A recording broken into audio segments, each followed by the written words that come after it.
When I received the news of my father's illness, the world around me seemed to fall into an abyss. Stroke, the phrase tore me apart. I remembered how his stern gaze had always made me feel worthless, and now he was trapped in a body that defied my will. Instead of caring, I felt only cold indifference, Mom called, her voice shaking with tears. "You have to help us. I can't do it alone." These words rained down on me like a hail of reproaches. My inside stabbed. It was as if I were back in my childhood when every sign of weakness was met with cruel reproaches. I couldn't go back to that. "No, I'm not taking him in." I burst out, and in that moment, anger overtook me. I offered to pay for the nursing home as if that could soften what had built up inside me for years. "You're soulless." "Brr, you only think of yourself," Mom shouted, and I darkened at her reproach. Every word she spoke felt like fire. She was the woman who always kept me on my toes, and now she was a source of constant pressure. Hatred crept into my heart. How could I explain to her that her sacrifices were worthless when my own childhood resentments overshadowed everything? I couldn't be a good daughter in this wild theater of the absurd. I thought over and over again about how tiresome it was to smile as if everything was okay. True love shouldn't be so painful, but where to find that truth when there were only the sounds of tears and painful accusations all around? It was as if I were caught between duty and pain, and it was unbearable. And my mother's words that she wished that, in my old age, I would also go blind and my children would refuse to care for me. But did I deserve that? When I think about my childhood, the image of my father, my strictest teacher and at the same time my worst enemy, comes to mind. He was not an aggressive man, but his methods of upbringing left deep scars. I remember how for every little thing that seemed insignificant to me, I noticed his disappointed looks full of anger and misunderstanding. His hand could come down on me faster than I could step aside. "It's discipline, not violence," he would say as I painfully stumbled over the boundaries of his harsh training. But who needs it? To teach what? Fear? Hate? Now, as I stand on the brink of crisis, I remember these moments as an ancient story that wouldn't let me go all these years.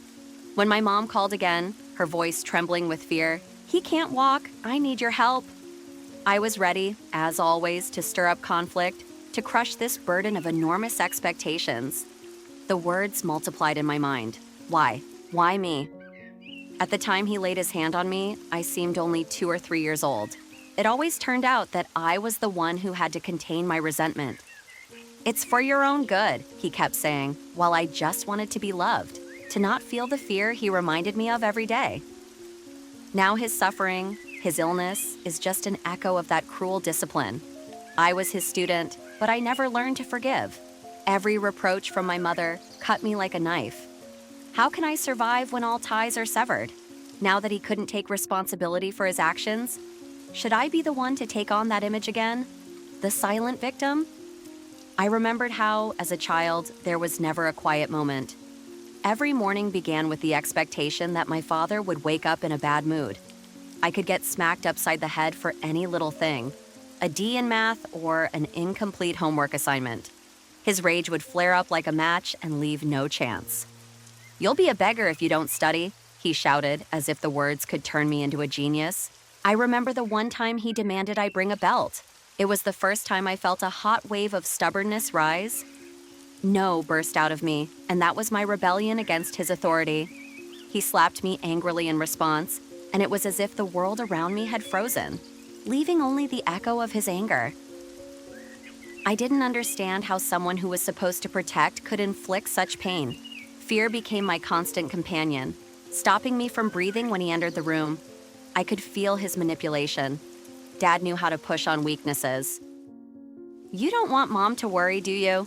he'd say, and it always made me feel guilty. Every word he said was like a spider's web. I had to be perfect, but it was impossible to please him. Those moments stayed in my memory like dark stains that couldn't be erased. Every time I heard my mom refer to his needs, my heart clenched with self-loathing. I couldn't let him take control of me again. Now that he couldn't walk, I was faced with something I just couldn't let go of. The more painful it became to help someone who had broken me so many times. As I sat in my office, I caught myself thinking that my life as a whole seemed to be pretty good. A successful career, my own apartment, my own children, and even a man around me who seemed ready to support me. But in the back of my mind, I was plagued by the shadows of the past. The far from perfect memories of growing up in an atmosphere of fear and resentment continued to pierce me. Now, when I saw other families happy, I became unbearable. I locked away my emotions as if in a cage, afraid that the truth would suddenly come crashing down on me. My husband often tried to find out what was troubling me, but I only waved away his questions, distracted by work worries. Although he was kind, a warmth I hadn't known for so long, I realized I couldn't fully open up to him. The fear of being alone again, compounded by many years of trauma, kept me stuck. Looking in the mirror, I realized that I was letting people in too close, but at the same time, it was as if I were hiding from them behind an impenetrable wall of my own experience. I was afraid that things might fall apart again, and that fear turned every close interaction into a trap. When I finally decided to make the call to the nursing home, a strange sense of relief crept in.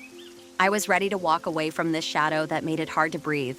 The father who had become a ward was now not the hero of my childhood, but just a helpless man in need of care. Mom, upon receiving the news, screamed hysterically, "How can you do this? He's your father." Each of her reproaches struck a blow, depriving me of peace. Apologies seemed to burst out of my chest, leaving only bitterness and shame. Why did I feel guilty? After all, he was the one who used blows to educate me. I remembered how, as a child, he had raised his hand at me for poor grades. How could I love someone who only knew how to hurt? How could it be that I had walked away from him, trying to salvage what was left of my pride? With each word he spoke as the years passed, I realized more and more clearly that the daddy of memories was a fictional character who had nothing to do with the horror I had endured. Now he looked as if he had never once cared for his children. I couldn't remember him holding me in his arms, hugging me, or pitying me. All he had was power and the ability to inspire fear. Every glance in the mirror reflected the truth. The traumas I carried with me had left their mark. I realized that I was broken and that this whole story couldn't go on. I was becoming someone I didn't want to be under the pressure of my fears. The weight of that pressure wouldn't leave me alone, filling the void my father could no longer fill.